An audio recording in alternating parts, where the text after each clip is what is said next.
So, I'm going to E3. Now that is awesome news. For me personally, I've always wanted to go to E3 ever since I was a little kid and I saw Perfect Dark on the Nintendo 64 and I had to load the trailer at 8 AM in the morning before I went to school, and then by the time I got back from school the whole trailer had buffered in a little quick time window, because back then we had like 56k connections and you couldn't stream videos, so you had to literally let it load the whole day, which was an absolute nightmare. Seriously though, going to E3 has always been a dream of mine and it's always something I wanted to do in my life, and my hopes of that sort of diminished a couple of years back when they said, guys, it's not open to the public anymore, it's going to be invite only and for press. So I thought, well, I'm not going to be in journalism or press, I'm never going to go.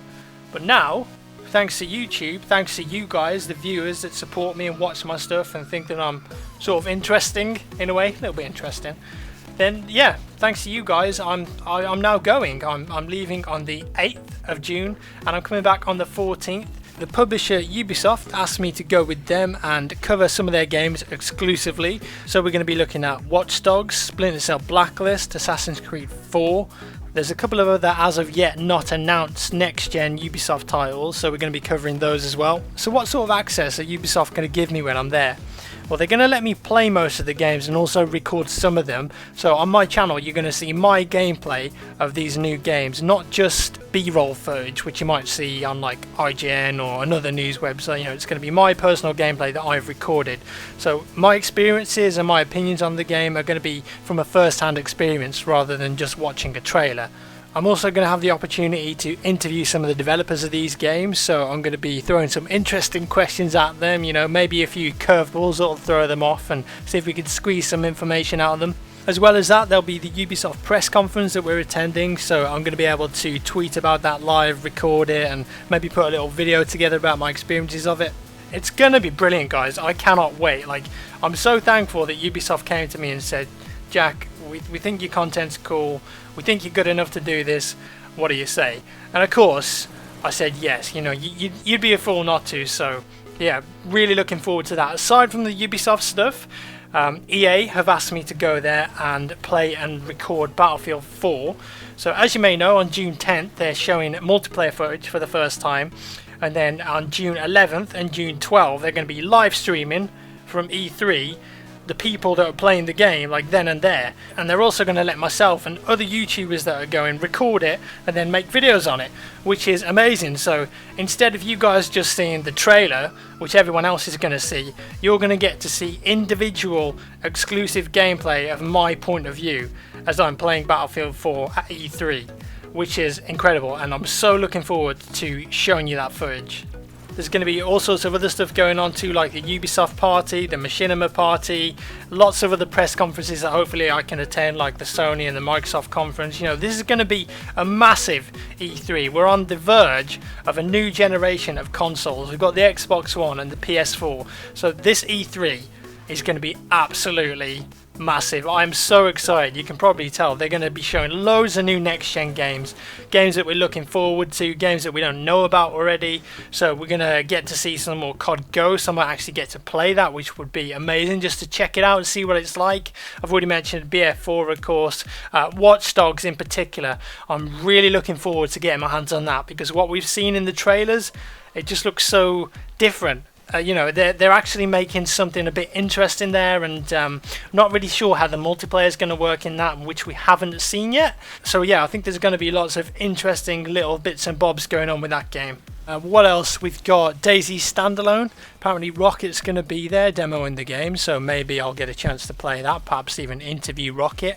You know, I want to make sure that the content I'm delivering to you guys is like of really, really good quality, because if I just took like a really bad digicam over there which had crap audio recording, you wouldn't want to watch it. So I've invested in a quality microphone, a good camera, and I'm also bringing my girlfriend Christine with me. Hey Chrissa, you might know her if you might watch some of her YouTube videos. She started up a couple of weeks ago on YouTube, but she's going to be sort of like my my camera girl. She's much better with the camera than I am. She's got a few years of practice, so she's going to be doing all the real life footage. I'll be handling the gameplay footage and the commentary. I'll also be doing the interviews with the developers as well.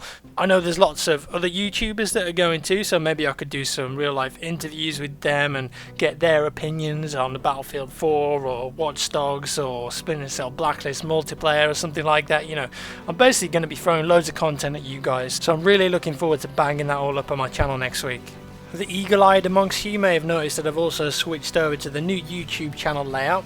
YouTube was actually going to force us in a couple of days to switch to it, so I thought I'd just jump the gun, dive in the deep end and just go for it. My friend Jordan did the background at the top there, very talented. It's got a cool minimalist feel going on to it. I think that goes well with my style, so happy with that for now and I'm going to stick with it. Definitely some good times ahead. So Warframe, I mentioned in my video last week that I did on this, that there was a big update out recently called Rise of the Warlords, and that added like a crap load of new stuff. So I'm just going to cover a little bit of that in this video. First off, they've added a whole load of new weapons. I think there's about 20 in total, something like that. Energy weapons, bioweapons, guns with high impact explosives, so lots of intense stuff going on there. They've also got new mods for the weapons, so you're going to be able to upgrade your guns even more.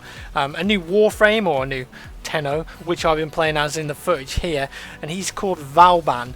I think I pronounced that correctly. It's V-A-U-B-A-N, and the powers that he has are mainly based around traps. So he's got like a bounce pad, which I've been using in the video. So you put the bounce pad down, that sort of throws the enemies off into the air.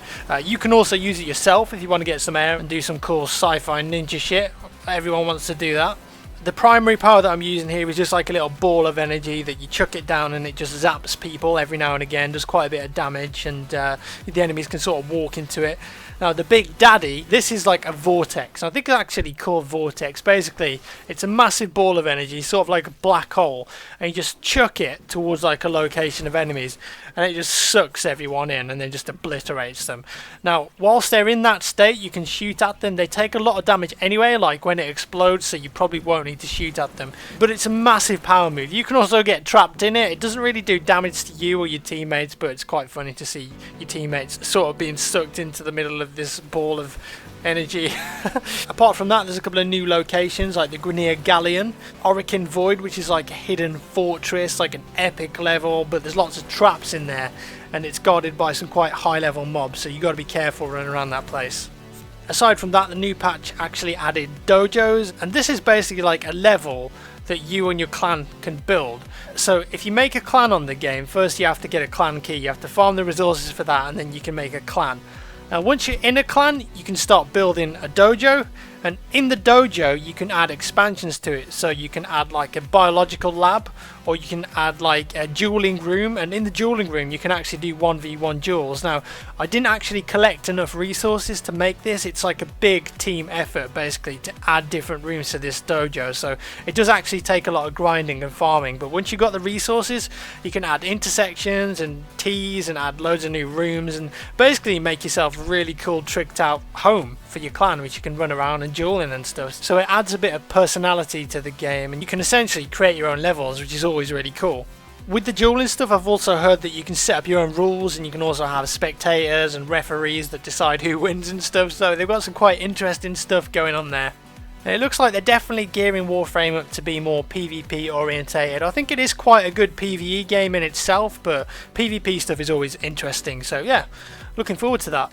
That's about all I've got for you today, guys. Just want to finish off by saying Game of Thrones Season 3 Episode 9. What the fuck? George R.R. Martin does not give a shit about your feelings. And that's all I'm saying. Thanks for watching, guys. Leave your rating if you enjoyed that. Hope you like the new channel design, and I'll see you in the next one.